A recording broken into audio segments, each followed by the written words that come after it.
ई content योजना अंतर्गत आज हम बीए तृतीय वर्ष बीए पार्ट थर्ड ईयर या फाइनल ईयर ऐच्छिक विषय हिंदी साहित्य द्वितीय प्रश्न पत्र पाठ्य पुस्तक का नाम है प्रतिनिधि निबंध संग्रह में संकलित 7वां जो निबंध है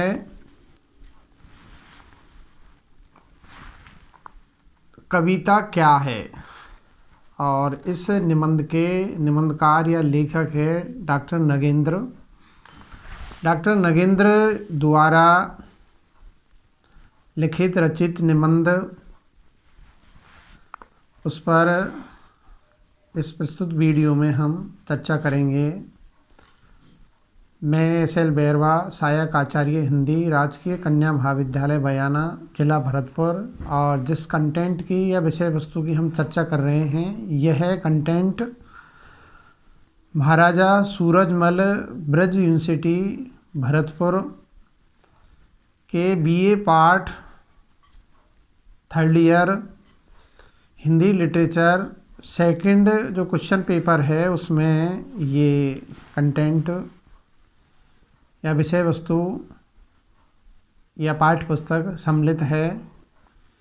बीए तृतीय वर्ष की छात्राएं या विद्यार्थी प्रस्तुत वीडियो को ध्यान से इसका अवलोकन करें, इसका विवेचन विश्लेषण करें, इसको ध्यान से देखें, सुनें और तत्पश्चात प्रस्तुत वीडियो को लाइक करें, कमेंट करें और सब्सक्राइब करने में लापरवाही ना करें। तो प्रस्तुत वीडियो में आज हम जिस पर हम चर्चा करेंगे, आज हमारा जो विशेष फोकस रहेगा वो कविता क्या है निबंध पर रहेगा। इसमें हम 3 जो टॉपिक है, 3 बातें हैं जिन पर हम चर्चा करेंगे। नंबर 1, प्रस्तुत निबंध का जो लेखक है, निबंधकार है, उसका संक्षिप्त जीवन परिचय या व्यक्तित्व कृतित्व के बारे में पहले जानकारी लेंगे। तत्पश्चात इस निबंध का मूल भाव या इसका संक्षिप्त कथानक है उसके बारे में चर्चा करेंगे। और अंत में हम इस निबंध में जो व्याख्या की दृष्टि से या यूँ कहें कि परीक्षा की दृष्टि से जो प्रमुख हो या महत्वपूर्ण जो गद्यांश हैं उनकी 6% व्याख्याएं करेंगे। तो कृपया करके छात्राएं प्रस्तुत वीडियो को ध्यान से देखें। मैंने इस वीडियो में अच्छी, रोचक और ज्ञानवर्धक परीक्षा उपयोगी सामग्री प्रस्तुत कर रहा हूँ, तो ध्यान से इसका विवेचन विश्लेषण करें। तो पहले हम डॉक्टर नगेंद्र है जो रसवादी आचार्य हैं, आलोचक है रस की, बहुत ही अच्छी सुंदर। उन्होंने रस सिद्धांत नामक जो उनकी आलोचनात्मक कृति है उसमें रस का सांगोपांग आलोचना की है। तो डॉक्टर नगेंद्र का जन्म 1915 ईस्वी में और इनका देहावसान 1999 ईस्वी में हुआ था।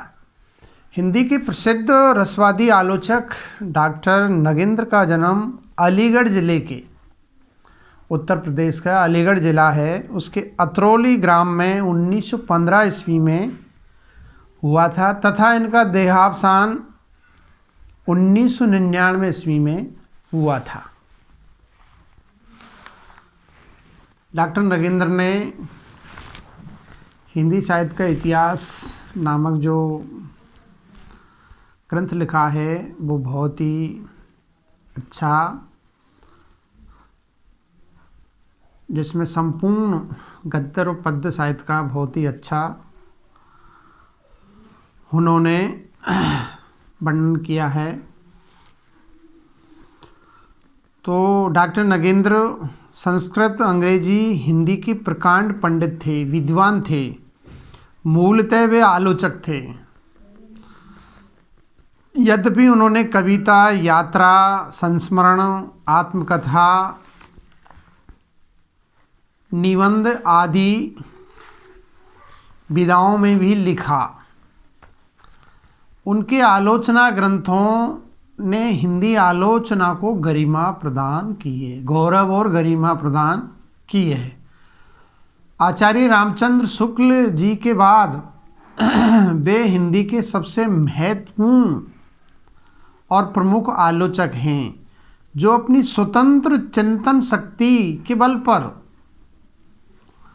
चिंतन शक्ति यानी सोचने की जो शक्ति है, उसके बल पर संस्कृत के काव्य शास्त्र की मौलिक व्याख्या करते हैं।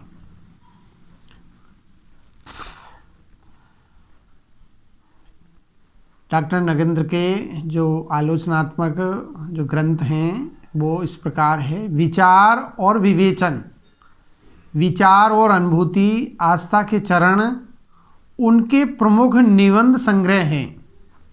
इन 3-4 जो कृतियां हैं, इनमें इनके जो संपूर्ण निबंध है उनका संकलन हुआ है।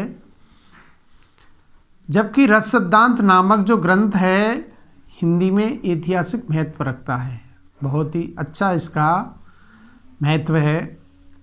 डॉक्टर नगेंद्र की निबंध शैली साहित्यिक और परमार्जित है। शब्द चयन पर वह विशेष ध्यान देते हैं। जिस प्रकार से माला में फूलों को परोया जाता है, उसी प्रकार से इन्होंने अपने निबंधों में अपनी जो कृतियां हैं उनमें शब्दों का बहुत ही अच्छी तरह से चयन किया है। हम एक भी शब्द को यदि निकाल दें तो उसका क्या है, अर्थ है जो अनर्थ हो जाता है। सामान्य शब्दावली का प्रयोग न करके वे शुद्ध, परिमार्जित तथा अर्थगर्भित शब्दों का प्रयोग करते हैं। शब्दों की शुद्धता के प्रति ये इतने सचेत रहते हैं, बिल्कुल चौकन्ने रहते हैं, सावधान रहते हैं कि यदि किसी उर्दू शब्द का प्रयोग करते हैं तो उसके शुद्ध रूप में ही, यानी शुद्ध रूप का ही वो प्रयोग करते हैं। तो ये इनकी शब्दावली है। तो शब्दों पर इनका विशेष कमांड है। शास्त्रीयता उनकी शैली की विशेषता है। शब्दों को क्या है, शास्त्र के आधार पर उनका वो संयोजन करते हैं। शास्त्रीयता उनकी शैली की विशेषता है। अतः उनके निबंधों की भाषा परिमार्जित और गंभीर है। उनके निबंधों में हल्कापन तथा हास्य व्यंग का समावेश बहुत कम होता है, निमित्त मात्र है। वस्तुतः वे अभिजात्य पसंद करते हैं। अभिजात्य का तात्पर्य शाश्वतता को ज़्यादा तवज्जो देते हैं, ज़्यादा महत्व देते हैं। यानी क्लासिक चीज़ों का ये अपनी कृतियों में, अपने लेखों में, अपने निबंधों में ऐसे मतलब जो लोकप्रिय है, सर्वप्रिय है, भाषा की दृष्टि से, शास्त्र की दृष्टि से, व्याकरण की दृष्टि से शुद्ध शब्दों का ये प्रयोग करते हैं। आंचलिक या यूँ कहें कि ग्रामीण प्रवेश के शब्दों को ये तवज्जो नहीं देते हैं, महत्व नहीं देते हैं। अतः उनके निबंध भी गंभीर और परिनिष्ठित है। तो ये हमने संक्षिप्त में डॉक्टर नगेंद्र का जीवन परिचय या व्यक्तित्व कर्तृत्व उसके बारे में चर्चा की है। अब हम कविता क्या है उस निबंध का संक्षिप्त, केवल हम इसका मूल भाव या कथानक है, इसका सारांश है, उसको निहारते हैं। आचार्य रामचंद्र शुक्ल ने अपने प्रसिद्ध निबंध कविता क्या है में कविता को परिभाषित करने के साथ कविता के विभिन्न अंगों उपांगों का विवेचन किया है। यानी कविता क्या है ये निबंध इससे पूर्व ही आचार्य रामचंद्र शुक्ल लिख चुके हैं। कविता के बारे में उनके जो निबंध है वो पहले लिख चुके हैं। किससे? डॉक्टर नगेंद्र ने तो बाद में लिखा है। और ये निबंध इनकी जो प्रसिद्ध जो कृति है आस्था के चरण, इस जो निबंध संग्रह है उससे ये अवतरित है या इससे ये उद्धृत है, लिया गया है। डॉक्टर नगेंद्र ने भी इस निबंध में कविता को परिभाषित करने का उपक्रम किया है, प्रयास किया है। वे कविता की परिभाषा देने को एक जटिल कर्म मानते हैं कि कविता को परिभाषित करना बहुत ही मुश्किल का कार्य है, बहुत ही कठिन काम है। वे कविता में कथ्य के समान ही, कथ्य का मतलब कथानक, कथा वस्तु के समान ही अभिव्यंजना पक्ष को भी महत्वपूर्ण मानते हैं। अभिव्यंजना पक्ष मानी कलात्मक सौंदर्य। एक तो भाव सौंदर्य, कविता में दो पक्ष होते हैं, एक तो भाव पक्ष और दूसरा कला पक्ष। भाव पक्ष के अंदर रस, यानी वैसे देखा जाए तो काव्य के जो तत्व होते हैं उसमें विचार तत्व, भाव तत्व, कल्पना तत्व और शैली तत्व। तो भाव तत्व या भाव पक्ष है, उसमें विचार और भाव और साथ साथ में कल्पना को हम ले सकते हैं। और कलात्मक या अव्यंजना जो पक्ष है या व्यक्ति पक्ष है, उसमें कलात्मक सौंदर्य आता है, जिसमें हम विशेषकर छंद है, अलंकार है, भाषा शैली है, काव्य गुण है, काव्य दोष है, इनको हम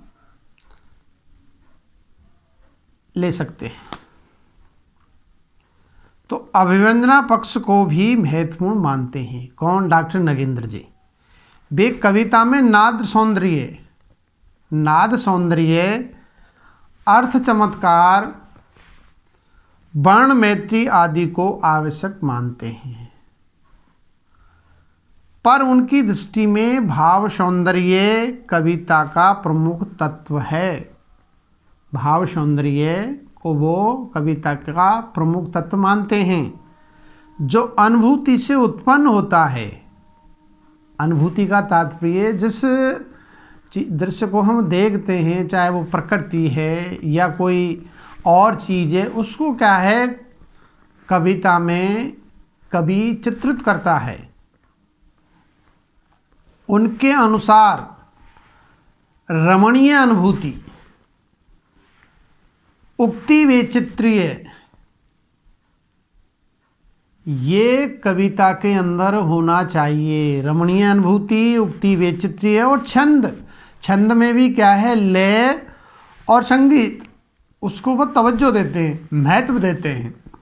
इसके बिना हम कविता की कल्पना नहीं कर सकते हैं, ये आवश्यक है कविता में।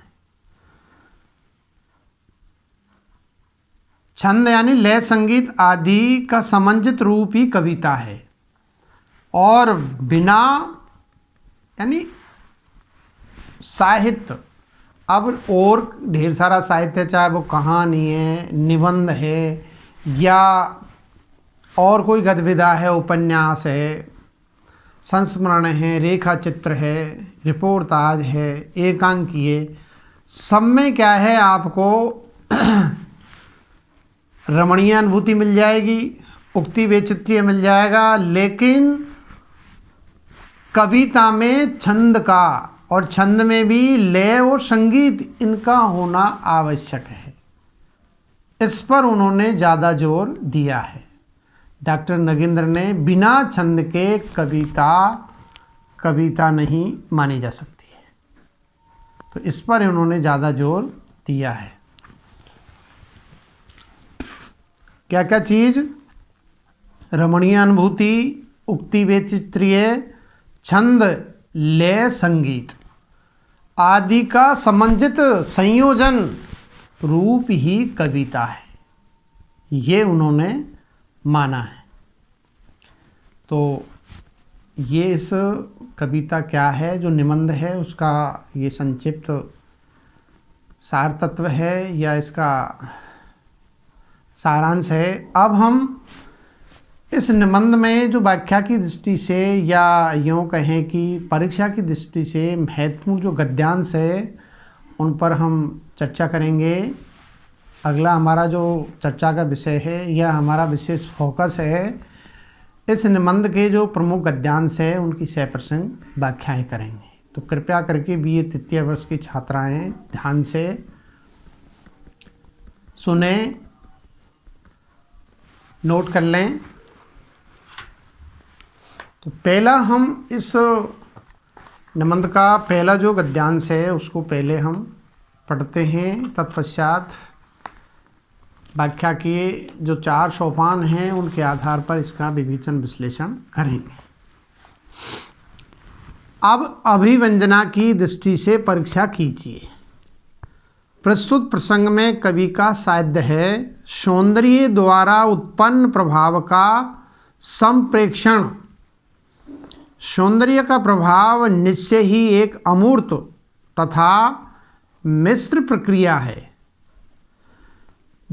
जिसमें रति, उल्लास, क्रीड़ा आदि अनेक भावों का समन्वय है। वक्ता की मुग्धा अवस्था के कारण अभिव्यंजना और कठिन हो जाती है। अतः कवि ने वर्णना की चेष्टा नहीं की। किमी कहूँ बखानी के द्वारा, अर्थात वर्णन की असमर्थता की स्वीकृति द्वारा सौंदर्य की अनिर्वचनीयता की वंदना की है। अनिर्वचनीयता अतिशय की द्योतक है,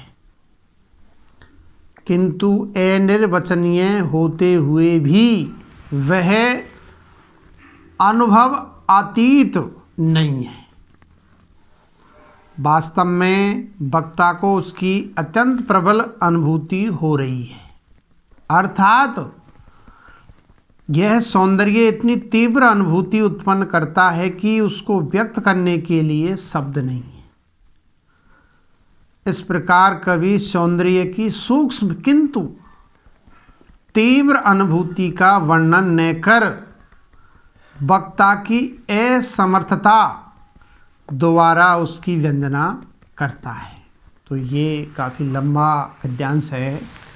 अब हम इस गद्यांश का व्याख्या के 4 सोपानों के आधार पर इसका विवेचन विश्लेषण, इसकी समीक्षा करते हैं। और व्याख्या के जो 4 सोपान हैं, जिसमें संदर्भ, प्रसंग, भावार्थ, सामाजिक साहित्यिक विश्लेषण या कलात्मक सौंदर्य या काव्य सौंदर्य या टिप्पणी या फिर विशेष, इसके आधार पर हम इसका एनालिसिस करते हैं, इसका विश्लेषण करते हैं, इसकी समीक्षा करते हैं। तो पहले हम इसका संदर्भ निहारते हैं, संदर्भ को देखते हैं, संदर्भ की कसौटी पर इसको देखते हैं। प्रस्तुत गद्यावतरण या गद्यांश हमारी पाठ्य पुस्तक प्रतिनिधि निबंध संग्रह में संकलित डॉक्टर नगेंद्र द्वारा विरचित या लिखित निबंध कविता क्या है, कविता क्या है शीर्षक निबंध से उद्धृत है, अवतरित है। और यह निबंध डॉक्टर नगेंद्र की जो निबंध पुस्तक है या निबंध संग्रह है, निबंध संकलन है, आस्था के चरण शीर्षक पुस्तक है, उसमें संकलित है। ये उससे ये उद्धृत है। ये कविता क्या है, ये निबंध। और डॉक्टर नगेंद्र रसवादी आलोचक है। इन्होंने रस सिद्धांत नामक बहुत ही अच्छी आलोचनात्मक कृति का सर्जन किया है, जिसमें रस का उन्होंने सांगोपांग चित्रण किया है। रस की उत्पत्ति कैसे हुई है, इस पर उन्होंने विस्तृत चर्चा की है उस ग्रंथ में। अब हम इस गद्यांश का प्रसंग देखते हैं कि प्रस्तुत गद्यांश में लेखक या निबंधकार किस बात की चर्चा कर रहा है, किस बात पर जोर दे रहा है, किस बात का चित्रण वो प्रस्तुत गद्यांश में या गद्यावतरण में कर रहा है। तो प्रस्तुत गद्यांश में लेखक ने इस अंश में प्रतिपादित किया है कि कविता का स्वरूप किसी एक तत्व से निर्मित नहीं होता है, कि एक तत्व के द्वारा कविता का हम सृजन कर सकते हैं, उसकी रचना कर सकते हैं, वरन अनेकों तत्वों से निर्मित होता है, जिसमें एक से अधिक तत्वों का हम उपयोग करते हैं, जिसका परीक्षण अभिव्यंजना की दृष्टि से कवि का साध्य सौंदर्य द्वारा उत्पन्न प्रभाव का संप्रेक्षण है। सौंदर्य संप्रेक्षण निश्चित रूप से एक अमूर्त तथा मिश्र प्रतिक्रिया है। इसमें रति, उल्लास, क्रीड़ा आदि अनेक भावों को विवेचित किया जाता है। तो ये इस गद्यांश का प्रसंग हो गया। अब हम प्रस्तुत गद्यांश का जो भावार्थ है, सरल अर्थ है, उसको निहारते हैं, उसको विस्तृत रूप से देखते हैं। प्रस्तुत गद्यांश में डॉक्टर नगेंद्र ने ये बतलाया है, या नगेंद्र यह बतला रहे हैं कि कविता क्या है। कविता क्या है? निबंध में कविता के स्वरूप के अंतर्गत रमणीयता, यानी रमणीयता का तात्पर्य है कि व्यक्ति का मन उस कविता का जो खंड है, अंश है, उसको पढ़ने में पूर्ण रूप से लग जाता है, रमण करने लग जाता है मन। तो रमणीयता उक्ति वैचित्र्य, अब उक्ति में विचित्रता होगी तभी तो वो कविता रोचक बनेगी और रुचि लेकर के श्रोता पाठक है वो उसको अच्छी तरह से पढ़ेगा। तो उक्ति वैचित्र्य, रमणीयता, उक्ति वैचित्र्य और सौंदर्य चेतना, जब ये कविता सुंदर होगी तो उसके प्रति क्या है, श्रोता है, पाठक है, उसको पढ़ने के लिए वो लालायित होगा, उसकी उत्सुकता बढ़ेगी कि चलो इसको देखते हैं, पढ़ते हैं, कि ये कहते हैं कि ये कविता बहुत ही सुंदर है, इसमें सौंदर्य भरा हुआ है। तो सौंदर्य चेतना सभी का समन्वित रूप कविता होती है। इनका समन्वय होता है। किन किन बातों का? रमणीयता, उक्ति वैचित्र्य, सौंदर्य चेतना, सभी का समन्वित रूप कविता होती है। कविता रमणीयता युक्त होती है। रमणीय का अर्थ है केवल मधुर नहीं होता है कि रमणीय मधुर्य, क्रोध, गिलानी, शोक आदि भाव भी रमणीय हो सकते हैं। उनको चित्रित करने का एक तरीका अलग होता है।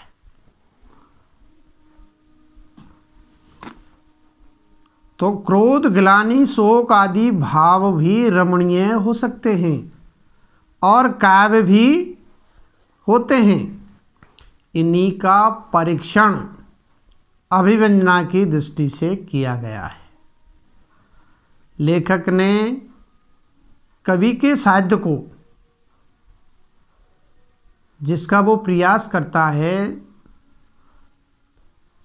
साहित्य को सौंदर्य द्वारा प्रकट प्रभाव का प्रेक्षण कहा है। ये भी विवेचित किया गया है कि सौंदर्य का प्रभाव निश्चय ही एक अमूर्त, जिसको हम देख नहीं सकते, तथा मिश्रित प्रतिफल है। कविता के अंतर्गत श्रृंगार की देवी, श्रृंगार रस का स्थायी भाव होता है रति, और श्रृंगार को रसराज भी कहा जाता है। यह है रसराज, रसों का राजा। जैसे ऋतुओं का राजा बसंत ऋतु होता है, जिसको मधुमास भी कहते हैं। कविता के अंतर्गत श्रृंगार की देवी रति, उसमें उल्लास और अनेक लीलाएं आदि अनेक भावों के साथ संपृक्ति होते हुए दिखाई पड़ते हैं। इसमें जब वक्ता की मुग्धा अवस्था, मुग्धा अवस्था यानी उच्च अवस्था, खो जाता है, उसमें जो वक्ता है वो पूर्ण रूप से कविता में खो जाता है, डूब जाता है।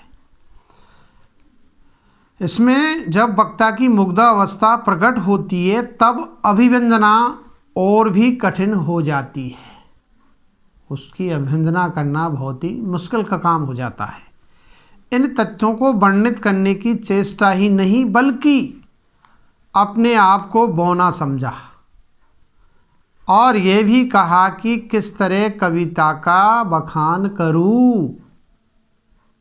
मेरे पास में ऐसे शब्द नहीं है जिन शब्दों के माध्यम से उसका मैं वर्णन करूं, बखान कर सकूं, क्योंकि मेरे पास में वो शब्द ही नहीं है। इसलिए वर्णातीत कहा है, या अवर्णनीय जिसको कहते हैं।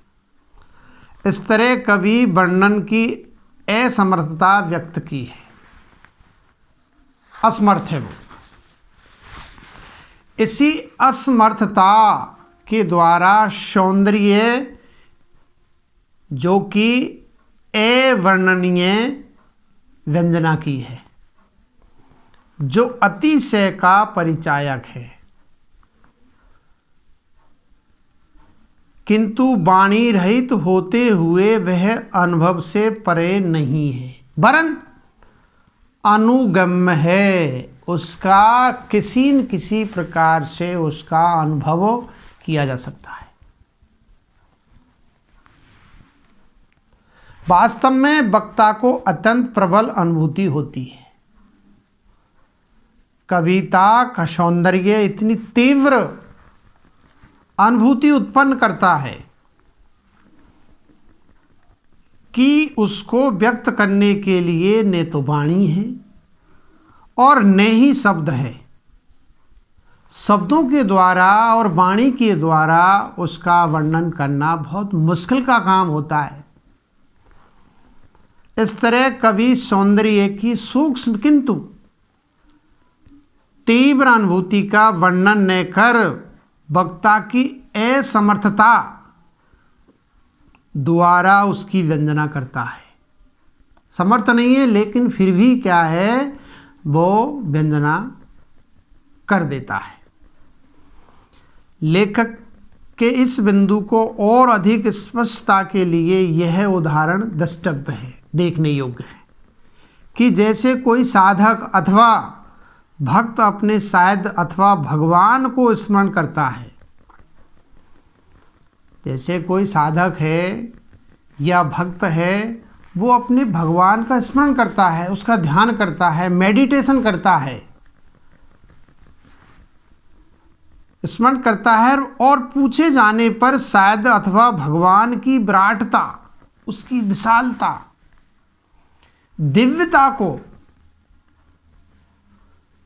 शब्द और वाणी के माध्यम से नहीं बताया जा सकता है। वो कहता है कि भगवान का रूप स्वरूप कैसा है, तो उसमें वो क्या है, कबीर का एक साखी है, वो आपकी ज्ञान वृद्धि के लिए उसको मैं आपको सुना देता हूँ। एक कहूँ तो है नहीं, दो कहूँ तो गारी, और है जैसा तैसा रहे कहे कबीर बिचारी। या यूँ कह सकते हैं कि अक्षय पुरुष पेड़ है, नंजन बाकी डार, त्रिदेवा साका भये पात भया संसार। या यूँ कह सकते हैं हम कि सायब से सब होत है, बंदे से कछुना, राई ते पर्वत करे पर्वत राही माँ। तो भगवान की जो सामर्थ्य है, उसके अंदर जो कैपेसिटी है, उसमें जो सर्वशक्तिशाली है, उसकी सामर्थ्य है, उसको इसमें चित्रित किया गया है। और उसका जो रूप स्वरूप है, उसका हम क्या है वर्णन नहीं कर सकते।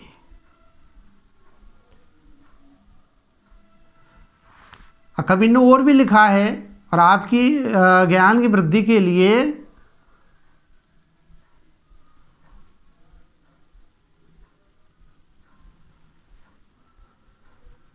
मैं आपको और भी कोटेशन दे सकता हूं, लेकिन समय का अभाव है। तो वाणी के माध्यम से नहीं बताया जा सकता, वैसे ही कवि का साध्य सौंदर्य भी शब्द और वाणी के द्वारा नहीं बताया जा सकता है, बल्कि अनुभव किया जा सकता है। उसका अनुभव, उसका एहसास, उसकी फीलिंग्स, उसको महसूस किया जा सकता है। अब हम प्रस्तुत गद्यांश का कलात्मक सौंदर्य देखते हैं।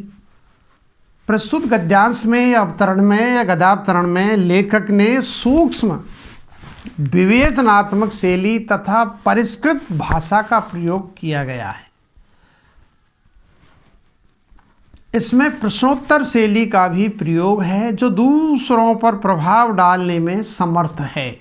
और प्रस्तुत गद्यांश की भाषा शैली सहज और सरल, सुबोध, लेखक या निबंधकार के भाव और विचारों को व्यक्त करने में पूर्ण रूप से सक्षम और समर्थ है। आज इतना ही, और हम अगले वीडियो में चर्चा करेंगे। शेष जो गद्यांश है उनके बारे में अगले वीडियो में हम चर्चा को अंजाम देंगे। धन्यवाद, नमस्कार।